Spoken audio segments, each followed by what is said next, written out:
Previous question papers കാണുന്ന സമയത്ത് repeated ആയിട്ട് ചോദിച്ചു വരുന്ന ഒരു ക്വസ്റ്റ്യൻ ആണ് job application letter and resume കേട്ടോ. 8 മാർക്കിനാണ് ഈ ക്വസ്റ്റ്യൻ ചോദിക്കാറുള്ളത്. സോ അതുകൊണ്ട് തന്നെ ഇതിന്റെ ജസ്റ്റ് ഫോർമാറ്റ് പഠിച്ചു വെച്ചാൽ തന്നെ നിങ്ങൾക്ക് എന്തായാലും ഒരു 6+ മാർക്സ് നിങ്ങൾക്ക് കൺഫേം ആയിട്ട് കിട്ടും കേട്ടോ. അപ്പം വളരെ ഈസിയാണ്. അതിന്റെ ഫോർമാറ്റ് ഒന്ന് ശ്രദ്ധിക്കുക എന്നുള്ളത് മാത്രമേ നിങ്ങൾ ചെയ്യേണ്ടതുള്ളൂ. ബാക്കി 2 മാർക്ക് നിങ്ങൾ അത് നന്നായിട്ട് എങ്ങനെ എഴുതുന്നു അല്ലെങ്കിൽ നിങ്ങളുടെ ലാംഗ്വേജിനെ പരിഗണിച്ചിരിക്കും കേട്ടോ. സോ നമുക്ക് നോക്കാം അല്ലേ എങ്ങനെയാണ് ഒരു ജോബ് ആപ്ലിക്കേഷൻ ലെറ്റർ അല്ലെങ്കിൽ റെസ്യൂമേ എഴുതുന്നത്. ഇനി കുറെ പേർക്ക് ഡൗട്ട് ഉള്ളതാണ്, മിസ് ഈ റെസ്യൂമേയും CV-യും ഒന്ന് തന്നെയാണോ? അതെ, റെസ്യൂമേയും CV-യും ഒന്ന് തന്നെയാണ് കേട്ടോ. കരിക്കുലം വീറ്റേനാണ് നമ്മൾ റെസ്യൂമേ അല്ലെങ്കിൽ CV എന്ന് പറയുന്നത്. ഇനി ജോബ് ആപ്ലിക്കേഷൻ ലെറ്ററിന് വേറൊരു പേരും കൂടെ പറയാറുണ്ട്, കവർ ലെറ്റർ കേട്ടോ. കവർ ലെറ്റർ എന്നും പറയാറുണ്ട്. സോ നമുക്ക് നോക്കാം. ആദ്യം ഫസ്റ്റ് നമ്മൾ ഈ ഒരു ക്വസ്റ്റ്യൻ ചോദിക്കുകയാണെങ്കിൽ ആദ്യം നമ്മൾ കവർ ലെറ്റർ ആണ് എഴുതേണ്ടത്.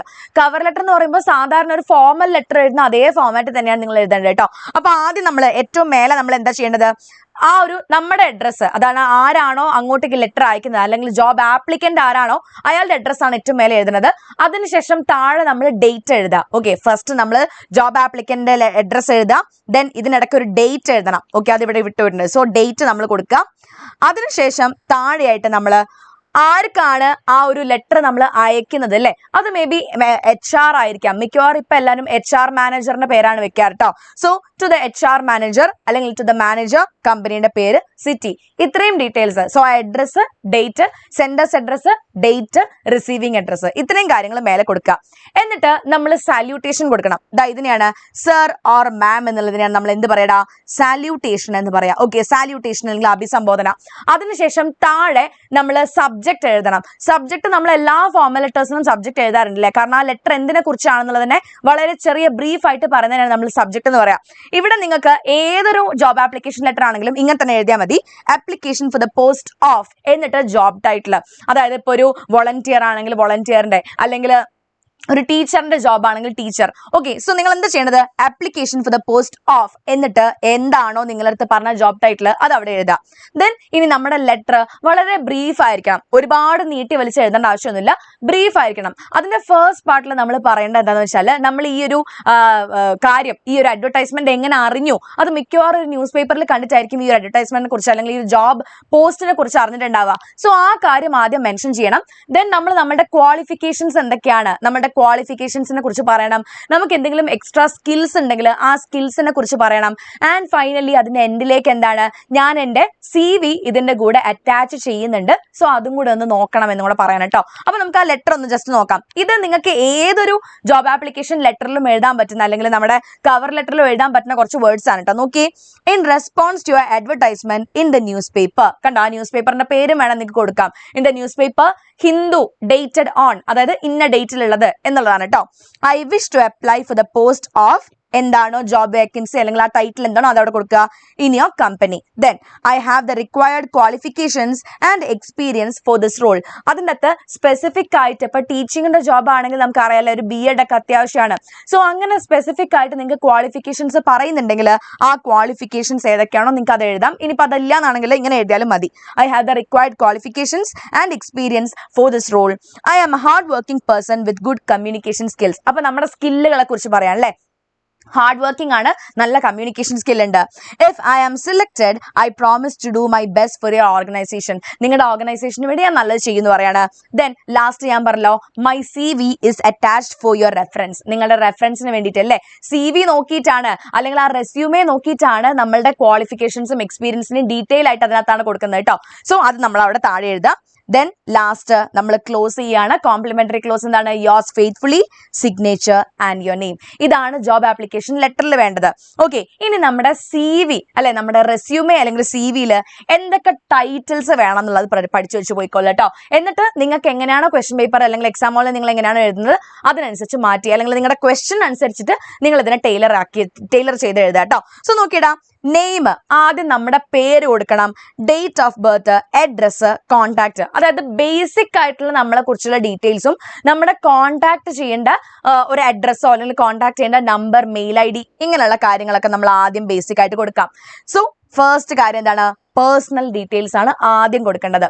ദെൻ നെക്സ്റ്റ് ആണ് ഒബ്ജക്റ്റീവ്. എന്താ ഈ ഒബ്ജക്റ്റീവ് എന്ന് പറഞ്ഞു കഴിഞ്ഞാൽ നമ്മളുടെ ഒരു ഉദ്ദേശം എന്താണ് എന്നുള്ളതാണ് ആ ഒബ്ജക്റ്റീവിലൂടെ ഉദ്ദേശിക്കുന്നത് കേട്ടോ. So to work hard in a good company and improve my professional skills. നിങ്ങൾക്ക് ഒന്നും എഴുതാൻ കിട്ടിയിട്ടില്ല, ശരിക്കും ഒരു ജോബിനനുസരിച്ച് ഇപ്പൊ നിങ്ങളൊരു ടെക്നിക്കൽ ജോബ് ആണെങ്കിൽ അതിനനുസരിച്ചിട്ടുള്ള ഒബ്ജക്റ്റീവ് നമ്മൾ എഴുതണം. ടീച്ചിങ് ജോബ് ആണെങ്കിൽ അതിനനുസരിച്ചുള്ള ഒബ്ജക്റ്റീവ് എഴുതണം. സോ ഒബ്ജക്റ്റീവിനും ചെറിയ രീതിക്കൊന്നും വ്യത്യാസം അല്ലെങ്കിൽ മാറ്റം വരുത്താം. പക്ഷെ ഒന്നും എഴുതാൻ അറിയില്ല എന്നാണെങ്കിൽ ഒബ്ജക്റ്റീവ് ജസ്റ്റ് ഇതെങ്കിലും നിങ്ങളൊന്ന് ബൈ ഹാർട്ട് പഠിച്ചു വെച്ചോളൂ കേട്ടോ.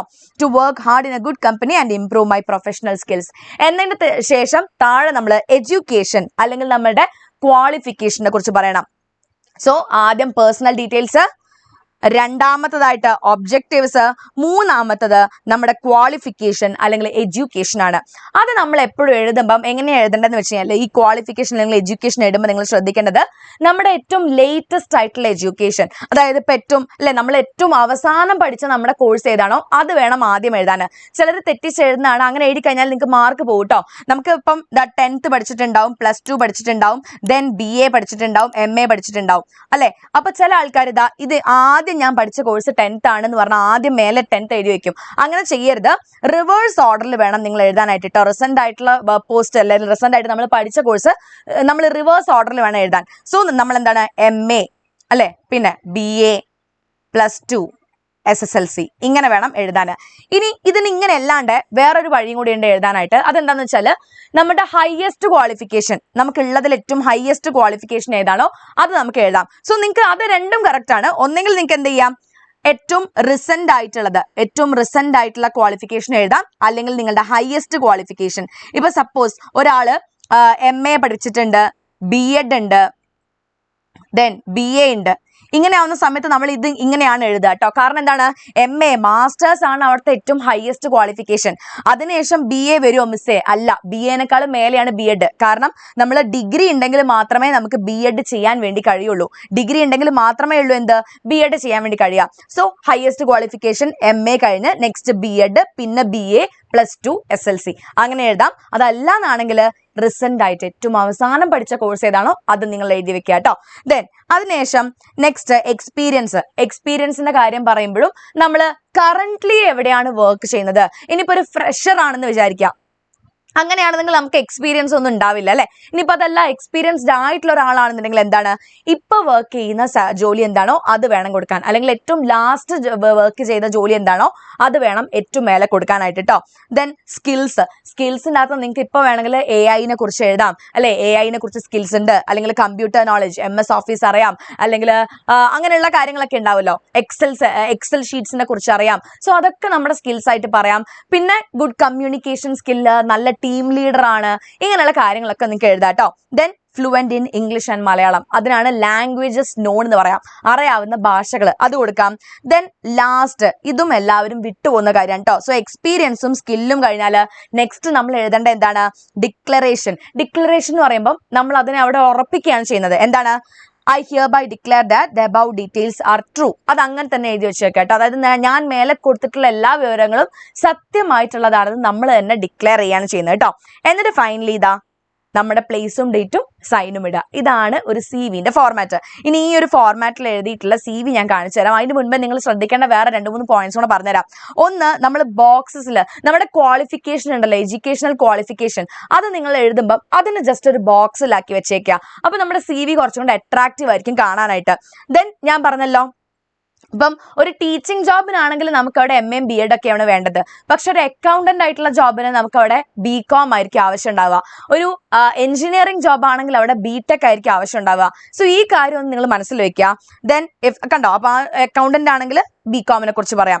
ഇനിയിപ്പോൾ അതല്ല ഓഫീസ് സ്റ്റാഫ് ആണെന്നെങ്കിൽ any degree and computer course, ഈ കാര്യങ്ങളാണ് വേണ്ടത് കേട്ടോ. അതും കൂടെ ഒന്ന് ഓർത്ത് വെച്ചേക്കാം. ഇനി നെക്സ്റ്റ്, ഈ ഒരു ഫോർമാറ്റിൽ എഴുതിയിട്ടുള്ള ഒരു ലെറ്റർ ഞാൻ കാണിച്ചു തരാം. ഇതാ നിങ്ങൾക്ക് ഇവിടെ കാണാം. ഫസ്റ്റ് നമ്മൾ കവറിംഗ് ലെറ്റർ അല്ലെങ്കിൽ നമ്മുടെ ആപ്ലിക്കേഷൻ ലെറ്ററിൽ ആദ്യം മേലെ അഡ്രസ്സ്, പിന്നെ ഡേറ്റ് കൊടുത്തിട്ടുണ്ട്. ഇവിടെ നിങ്ങൾ നോക്കുകയാണെങ്കിൽ അത് റിസീവ് ചെയ്യുന്ന ആളുടെ അഡ്രസ്സും കൊടുത്തിട്ടുണ്ട്. ദെൻ സബ്ജക്ട് എന്താണ്, application for the post of English teacher. Then നമ്മളുടെ ലെറ്റർ ആണ് കേട്ടോ, ജോബ് ആപ്ലിക്കേഷൻ ലെറ്റർ ആണ്. This is in response. അപ്പൊ ഞാൻ ആദ്യം പറഞ്ഞത് എന്താണ്, നമുക്കല്ലേ എന്തിനാ അല്ലെങ്കിൽ എവിടെയാണ് ഇത് കണ്ടതെന്ന് വേണം ആദ്യം പറയാൻ. This is in response to advertisement in the Hindu dated 22 March 2026 inviting application for the post of English teacher. Then having followed the impactful work of Oxford academy for years. അതായത് ആ ഒരു കമ്പനി അല്ലെങ്കിൽ ആ ഒരു സ്കൂള് എത്രത്തോളം നമ്മൾ Impress ചെയ്തു എന്നുള്ള കാര്യം വേണമെങ്കിൽ പറയാം. പിന്നെ ഞാൻ പറഞ്ഞല്ലോ നമ്മളുടെ ക്വാളിഫിക്കേഷനെ കുറിച്ച് പറയണം. I am a post graduate in English literature with BEd degree. നമ്മുടെ ക്വാളിഫിക്കേഷനെ കുറിച്ച് പറഞ്ഞു. പിന്നെ നമ്മുടെ എക്സ്പീരിയൻസ് അല്ലെങ്കിൽ നമ്മുടെ സ്കില്ല്, ഇവിടെ എക്സ്പീരിയൻസിനെ കുറിച്ചും പറഞ്ഞു. ദെൻ സ്കിൽസിനെ കുറിച്ചും പറയണം. Excellent communication skills and proficient in using digital tools for education. നമ്മുടെ സ്കിൽസിനെ കുറിച്ചും പറഞ്ഞു. ദെൻ ഇനി എന്ത് ചെയ്യാണ്, എൻ്റെ റെസ്യൂമേ ഞാൻ ഇതിന്റെ കൂടെ വെച്ചിട്ടുണ്ടെന്ന് പറയാണ്. സോ അതിനെ നിങ്ങൾക്ക് എൻക്ലോസ്ഡ് അല്ലെങ്കിൽ ഐ ഹാവ് അറ്റാച്ച്ഡ്, അത് ഞാൻ ഓൾറെഡി പറഞ്ഞു കേട്ടോ, I have attached my CV എന്നുള്ള രീതിക്കും പറയാം. പിന്നെ ഇന്റർവ്യൂവിന് ഞാൻ റെഡിയാണ്, എപ്പോൾ വേണമെങ്കിലും വിളിക്കാം എന്ന് പറഞ്ഞ് ലാസ്റ്റ് നമ്മൾ ക്ലോസ് ചെയ്യാണ്. ഇനി ഇതാണ് ജോബ് ആപ്ലിക്കേഷൻ ലെറ്റർ. ഇനി നമുക്ക് CV അല്ലെങ്കിൽ റെസ്യൂമേ നോക്കിയാലോ. ഇതാ ഏറ്റവും മേലെ നമ്മൾ ബേസിക് ഡീറ്റെയിൽസ് ഒക്കെ കൊടുത്തിട്ടുണ്ട്, നമ്മളുടെ കോൺടാക്ട് ചെയ്യാനുള്ള വഴിയും കൊടുത്തിട്ടുണ്ട്, ലാംഗ്വേജസ് നോൺ അറിയാവുന്ന ഭാഷകൾ കൊടുത്തിട്ടുണ്ട്, ഒബ്ജക്റ്റീവ് ഇതിന്റെ കൂടെ നിങ്ങൾ ആഡ് ചെയ്യണം കേട്ടോ, ഒബ്ജക്റ്റീവ് ആഡ് ചെയ്യണം. സോ ഇതിന്റെ ഒരു ഓർഡർ എങ്ങനെയാണ്, ആദ്യം നമ്മൾ പേഴ്സണൽ ഡീറ്റെയിൽസ് കൊടുക്കും, കോൺടാക്ട്സ് കൊടുക്കും, പിന്നെ ഒബ്ജക്റ്റീവ്സ് അല്ലെങ്കിൽ ഒന്നെങ്കിൽ നിങ്ങൾക്ക് മേലെ ഏറ്റവും മേലെ തന്നെ കൊടുക്കാം ലാംഗ്വേജസ് നോൺ, അതല്ലെങ്കിൽ ഒബ്ജക്റ്റീവ്. ഒബ്ജക്റ്റീവ് എന്ന് പറഞ്ഞാൽ ഞാൻ പറഞ്ഞല്ലോ നമ്മുടെ ഉദ്ദേശം, ആ ജോലിയിൽ കയറി കഴിഞ്ഞാൽ നമ്മൾ എന്താ ചെയ്യാൻ പോകുന്നത്, ആ ഒരു രീതിക്കുള്ളതാണ് ഒബ്ജക്റ്റീവ് കൊടുക്കുന്നത്. പിന്നെ ഇതാ അക്കാഡമിക് ക്വാളിഫിക്കേഷൻസ്, നമ്മുടെ എഡ്യൂക്കേഷൻ കൊടുക്കണം, അതിനുശേഷം നമ്മുടെ എക്സ്പീരിയൻസ്, നമ്മുടെ സ്കിൽസ്, പിന്നെ റെഫറൻസസ്. ഇത് അത്ര വലിയ നിർബന്ധമുള്ള കാര്യമല്ല. റെഫറൻസ് എന്ന് പറഞ്ഞാൽ നമ്മളെ കുറിച്ച് ആ കമ്പനിക്ക് കൂടുതലായിട്ട് അന്വേഷിക്കണം എന്ന് വിചാരിക്കുക. സോ മേ ബി നമ്മൾ മുന്നേ വർക്ക് ചെയ്ത ഒരു സ്ഥലത്തുള്ള ഒരു ഹെഡിനെയോ അല്ലെങ്കിൽ നമ്മൾ പഠിച്ച സ്ഥലത്തുള്ള ഹെഡിന്റെയോ ഒക്കെ നമ്പറാണ് അല്ലെങ്കിൽ അവരുടെ കോൺടാക്ട് ആണ് റെഫറൻസസ് കൊടുക്കുക, which is not very necessary. കൊടുത്തു തീർച്ചും കുഴപ്പമില്ല കേട്ടോ. പിന്നെ അതാ ലാസ്റ്റ് ഞാൻ പറഞ്ഞത്, ഇത് നിങ്ങൾ ഈ ഒരു സ്റ്റെപ്പ് നിങ്ങൾ വിട്ടുപോകരുത്, ഡിക്ലറേഷൻ ഉള്ള സ്റ്റെപ്പ് വിട്ടുപോകരുത് കേട്ടോ. I hereby declare that the information provided above is true to the best of my knowledge എന്ന് പറഞ്ഞിട്ട് ലാസ്റ്റ് എന്ത് ചെയ്യാണ്, അത് എന്ത് ചെയ്യാണ്. സോ ഇത്രയേ ഉള്ളൂ ഒരു ജോബ് ആപ്ലിക്കേഷൻ ലെറ്റർ അല്ലെങ്കിൽ CV-നകത്ത് നിങ്ങൾ ശ്രദ്ധിക്കേണ്ട കാര്യങ്ങൾ. ഈ ഒരു ക്വസ്റ്റ്യൻ വന്നു കഴിഞ്ഞാൽ നല്ല രീതിക്കാണ് നിങ്ങൾ എഴുതുക കേട്ടോ. അപ്പോൾ ഓൾ ദി ബെസ്റ്റ്.